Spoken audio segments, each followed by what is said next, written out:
السلام علیکم ورحمۃ اللہ وبرکاتہ۔ خوابوں کی 3 اقسام ہیں۔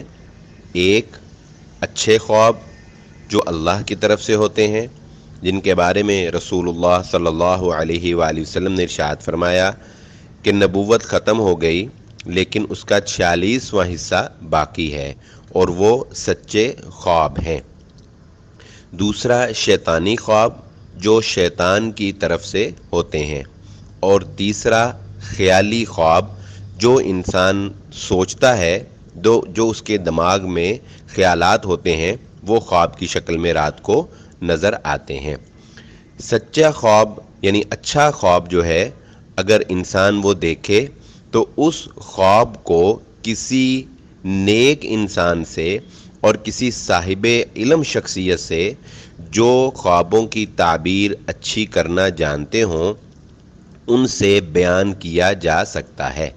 کسی ایسے شخص کو خواب بیان نہیں کرنا چاہیے، اچھا خواب جو آپ سمجھتے ہوں کہ وہ آپ سے حاسد ہے، حسد کرنے والا ہے، یا آپ سمجھتے ہوں کہ وہ صاحب علم نہیں ہے اور وہ اچھی تعبیر نہیں جانتا۔ برا خواب آنے کی صورت میں رسول اللہ صلی اللہ علیہ وآلہ وسلم نے چند ہدایات ارشاد فرمائی ہیں۔ ان پر عمل کرنے سے انسان برے خواب سے اور اس کے فتنے سے، اس کے شر سے محفوظ رہتا ہے۔ جب کوئی برا خواب دیکھے تو اسے جب جاگ آئے، یعنی جب وہ بیدار ہو، تو فوراً اپنی بائیں جانب 3 دفعہ تھوک دے، جیسے کسی کو دھتکارنا ہوتا ہے، تو مثلاً اس سے شیطان کو دور کرنا مقصد ہوتا ہے۔